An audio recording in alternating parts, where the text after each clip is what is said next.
Si vous aimez la fantasy chill avec de la douceur, de la poésie, de la mélancolie, j'ai le manga parfait pour vous.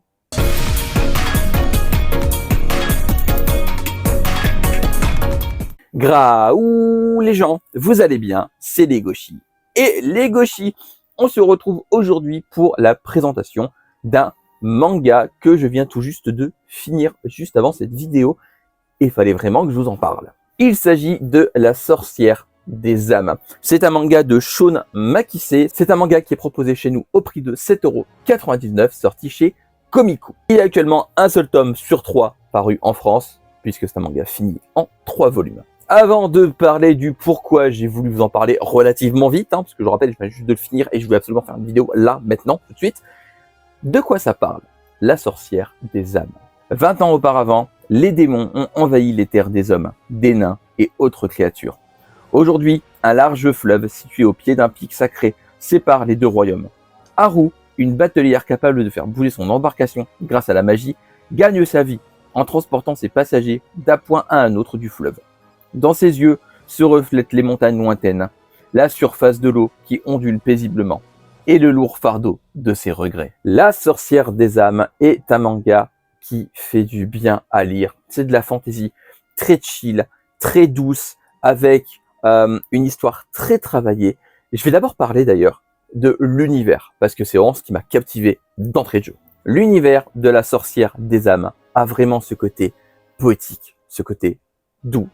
C'est de la fantaisie avec un univers qui n'est pas forcément très original dans la globalité, mais qui a un petit truc qui fait que il sort du lot. On y retrouve donc des humains, des nains, des alphelins, des démons. Jusque-là, il n'y a pas de grande originalité. Cependant, le côté avec le fleuve et les batelières qui permettent du coup de le traverser en toute sécurité grâce à leur magie, et aussi avec la montagne qui est en fond, voilà, qu'on peut voir sur la couverture, juste là. Je vous montrerai là, ici, là. Voilà. Je vais pas trop vous en dire sur cette dernière, mais sachez que si elle est mise en avant sur la couverture, c'est pas pour rien. Elle sera d'un point douté très important dans le récit et elle montre que l'univers est plutôt bien réfléchi. La Sorcière des âmes a ce côté captivant, hypnotisant dès ses premières pages. On y suit juste une batelière qui fait ses courses. En gros, quand je dis courses, c'est comme un taxi, quoi. Voilà, en gros, elle fait d'un point A à un point B avec ses clients. Et cette batelière, Haru, est extrêmement attachante.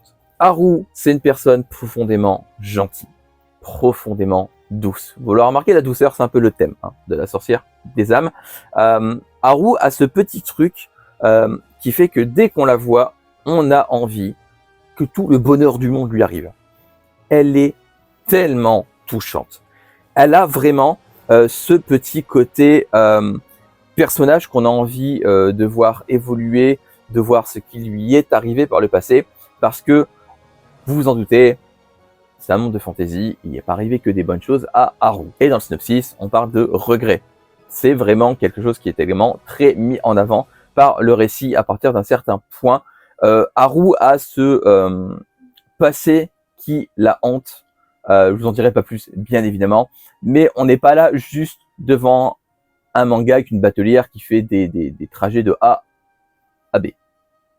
C'est un manga qui a un personnage qui est bien plus profond qu'il n'y paraît et qu'on apprend à découvrir déjà pas mal avec ce premier volume. D'ailleurs, la dernière partie du volume est plutôt consacrée à Haru et son passif. Donc, clairement, avec ce premier volume, on a déjà une bonne base pour comprendre ce qui va arriver par la suite et pour avoir envie de savoir ce qui va se passer par la suite.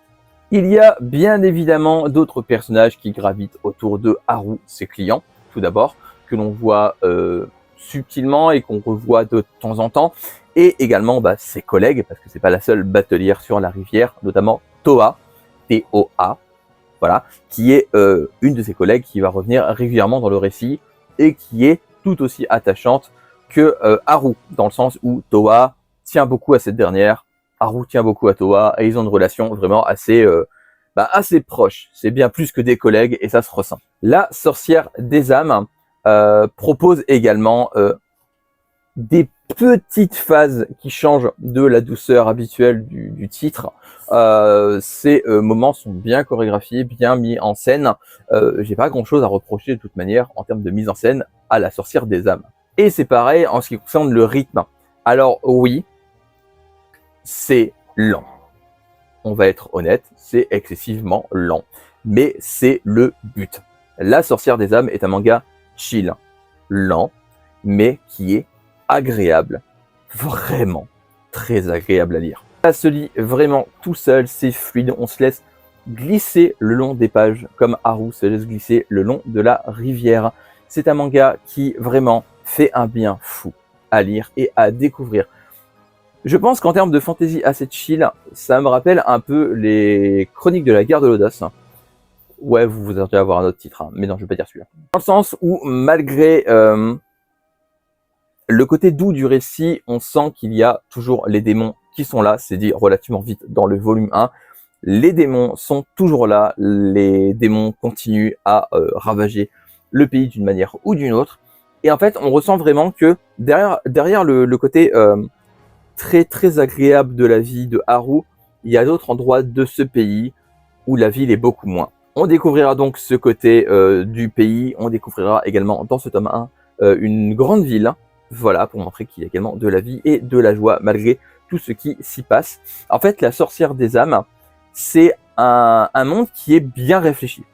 Je le redis, c'est un monde qui est bien construit, bien réfléchi et qu'on apprend à découvrir au fur et à mesure de ce premier volume et on prend plaisir à le découvrir au fur et à mesure de ce premier volume. Le manga est terminé en 3 volumes, donc l'histoire sera relativement courte, vous l'aurez compris, et je peux déjà vous dire que ça tiendra, je pense, parfaitement en 3 volumes.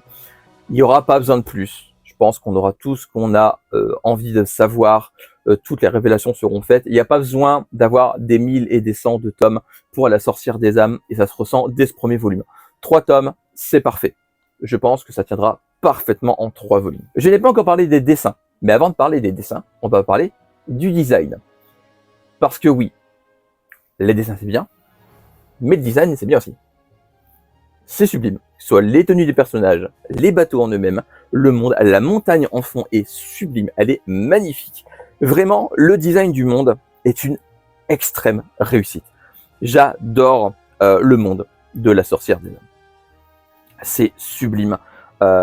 Tout est beau, même les décors en fond, que ce soit les forêts, tout ça, tout est bien détaillé. C'est parfait. Voilà. De ce point de vue-là, niveau design, c'est parfait. Et puis les dessins sont sublimes. La fantasy, c'est pas le genre que je préfère, vraiment.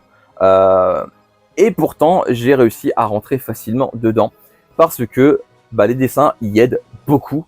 Les dessins de La Sorcière des âmes sont d'une beauté folle. C'est fin, c'est détaillé. J'ai pas grand chose à reprocher à La Sorcière des âmes de ce point de vue-là. J'ai même rien du tout à reprocher. C'est absolument magnifique. Là, je refais avec le tome. Toutes les pages sont sublimes. Et vraiment, il n'y a aucune qui me déplaît. Vraiment. C'est un manga qui a un style qui colle parfaitement à ce qu'il raconte. C'est de la fantasy. Le style colle parfaitement. J'ai rien à reprocher de ce point de vue-là à La Sorcière des âmes. De toute façon, je pense que vous l'aurez compris, j'ai pas grand chose à reprocher tout court à La Sorcière des âmes. Ce premier volume est extrêmement prometteur. J'ai adoré ce premier tome. Si vous aimez la fantasy, si vous aimez, je vais dire quand même, si vous aimez Frieren, si vous aimez Frieren, si vous aimez la guerre des Chroniques de l'audace, vraiment, La Sorcière des âmes va beaucoup vous plaire. Parce que c'est de la fantasy chill, qui fait du bien à lire, où on ne se consacre pas à la guerre, mais ce qu'il y a eu après, sur la population, et pas trop sur les soldats, même s'il y a un point de vue des soldats sur un certain point. Mais en tout cas, La Sorcière des âmes, c'est de la fantasy comme je l'aime. Et là, vous allez me dire, t'as pas aimé Frieren. J'adore l'audace. Voilà. Donc, La Sorcière des âmes, vraiment, il faut le lire. Si vous cherchez en plus une série courte, ce sera en 3 volumes, je le rappelle. Je pense que ça pourra beaucoup vous plaire. Si vous vous accrochez à ce genre d'œuvre, c'est un excellent manga. C'est une excellente découverte. Je vous invite vraiment à découvrir La Sorcière des âmes. Vendu au prix de 7,99 € aux éditions Komiku. Et sera terminé en 3 tomes. N'hésitez pas à vous renseigner dessus et à vous lancer dans l'aventure parce que je pense que ça mérite toute votre attention. Et voilà, C'est fini pour cette vidéo sur la sorcière des âmes. J'espère que ça vous aura plu. N'hésitez pas à me dire en commentaire si vous l'avez lu, s'il est dans votre wishlist, si c'est un manga dont vous aviez jamais entendu parler, que vous découvrez peut-être avec cette vidéo. N'hésitez pas à dire ça en commentaire et la dernière fois que vous avez mangé des pâtes à la bolognaise. Voilà. Et bien évidemment, mes réseaux sociaux sont dans la barre d'infos descriptive, juste en dessous. De même que le Discord, n'hésitez pas à aller y jeter un œil. Et évidemment, likez, partagez, abonnez-vous et activez la cloche pour ne rien rater. Parce que si vous ratez des trucs, eh ben, c'est pas gentil, il faut vous abonner. Il y a un bouton, il faut appuyer dessus. Et je vous jure, c'est pas difficile à faire. Vraiment. Lisez des mangas, regardez des animés, mais surtout, lisez des mangas. On se retrouve bientôt pour une nouvelle vidéo. D'ici là, prenez soin de vous, portez-vous bien. Je vous fais des graou les gens. À la prochaine. Bye bye. Tchou. Et tchou tchou.